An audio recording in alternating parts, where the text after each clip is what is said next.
ఈరోజు కూటమి ప్రభుత్వం అంతా అయోమయ స్థితిలో ఉంది. వాళ్ళ మినిస్టర్లు కానీ వాళ్ళ ఎమ్మెల్యేలు కానీ ఒకరేమో గత ప్రభుత్వంలోనే మాకు మెడికల్ కాలేజీ వచ్చిందని మదనపల్లిలో చెప్తారు, ఇంకొక పక్కనేమో వాళ్ళు అరాకొరా అయిపోయిందని వాళ్ళు ప్రచారం చేస్తారు. ఇక్కడ దాదాపు 80% పూర్తయినాయి అన్ని మెడికల్ కాలేజీలు. 17 మెడికల్ కాలేజీల్లో 80% పూర్తయింది, కేవలం 20% మాత్రమే మిగిలి ఉంది. అది 4,000 కోట్ల రూపాయల ఒక బడ్జెట్లో పెడితే తప్పకుండా అవన్నీ పూర్తయి రేపు పొద్దున మన పేద ప్రజలకు కానీ వాళ్ళకి ఆరోగ్యం కానీ వాళ్ళకి అలాగే విద్య కానీ అందే ఒక మహత్తర కార్యం ఇది.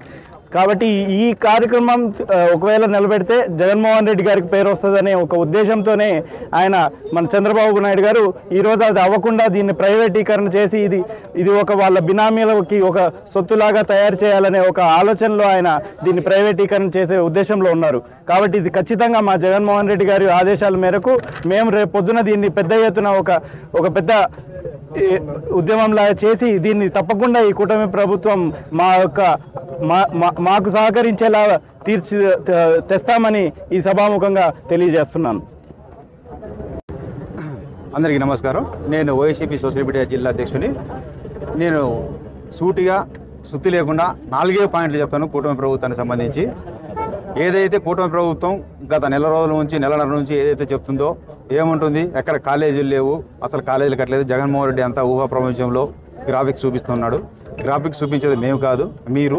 ఎలా చూపిస్తున్నారంటే ఏదైతే ఇప్పుడు రాజధాని కడతామని చెప్తున్నారు, దాంట్లో పరిస్థితి ఏంది, నీళ్ళు రావుడు తోడుడు కాంపగొట్టుడు. ఇదే 3 సంవత్సరాల నుంచి. మీరు గతంలో 5 సంవత్సరాలు, ఇప్పుడు 2 సంవత్సరాలు ఏం చేస్తున్నారు, వాన పడుతుంది కంపలు మొలుస్తాయి, నీళ్లు తోడతారు కంపలు కొడతారు. ఇదే డబ్బులతో చేస్తున్నారు తప్ప ఇంకోటి కాదు.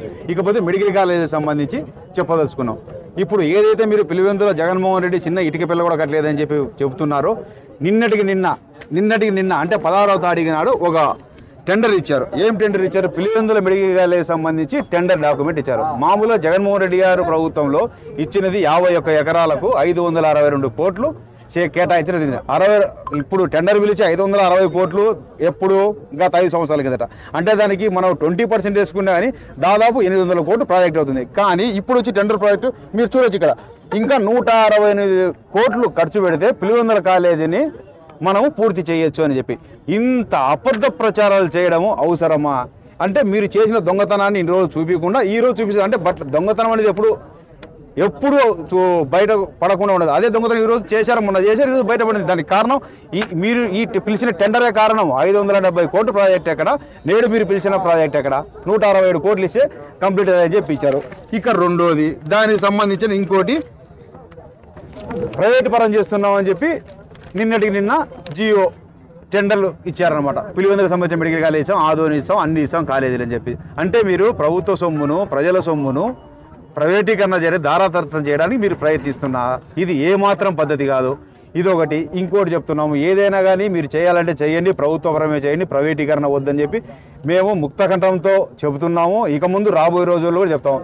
ఇక 4వ పాయింట్ చెప్పదలసి వస్తే, ఇదే ప్రభుత్వంలో ఈ టెండర్ సంబంధించి కంప్లీట్ అయినా కూడా వాళ్ళు ఇచ్చారు. మొత్తం అన్ని టెండర్ డాక్యుమెంట్లో కంప్లీట్ అయిన విషయాలు కూడా చెప్పారు వాళ్ళు. ఈ పలానా బిల్డింగ్ కంప్లీట్ అయింది అని చెప్పి మొత్తం డాక్యుమెంట్ ఉంది. ఎవరు పిచ్చోళ్ళేం లేరు, అన్నీ చూస్తూ ఉన్నారు. ప్రజలు, విద్యార్థులు, తల్లిదండ్రులు చూస్తున్నారు.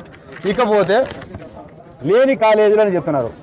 మీరు లేని కాలేజీలు అయినప్పుడు కొన్ని కాలేజీల్లోకి ప్రొఫెసర్లు కావాలి, కొన్ని కాలేజీల్లోకి డిజిటల్ ఎక్స్రేలు కావాలి, ఎంఆర్ఐ స్కాన్లు కావాలి, ఎక్స్రే మిషన్లు కావాలి, ఇలా డీన్లు మార్చాలి, ప్రొఫెసర్లు మార్చాలి. ఎందుకు ఈ జీవోలు ఎందుకు ఇస్తున్నారు? మచిలీపట్నంలో కాలేజీ లేదు కదా, మీరు చెప్పిన ప్రకారము కాలేజీ లేనప్పుడు ఈ జీవోలు ఎందుకు డీన్లు మార్చమని చెప్పి ఇవన్నీ అదే పత్రాలు వాళ్ళు ఇచ్చిన జీవోలే. ఎవరు వైఎస్ఆర్సీపీ గవర్నమెంట్ ఇచ్చిన జీవోలు కాదు ఇవి.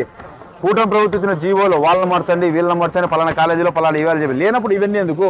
కాబట్టి నేను ఒకటే చెప్పదలుచుకున్న, కూటమి ప్రభుత్వాన్ని రాజకీయాలు చేయండి, కానీ ఇలా పేదలకు సంబంధించినటువంటి పేద విద్యాలకు సంబంధించినటువంటి వ్యవస్థలతో కానీ కాలేజీలతో కానీ ఇలాంటి తప్పుడు నిర్ణయాలు తీసుకోవద్దు.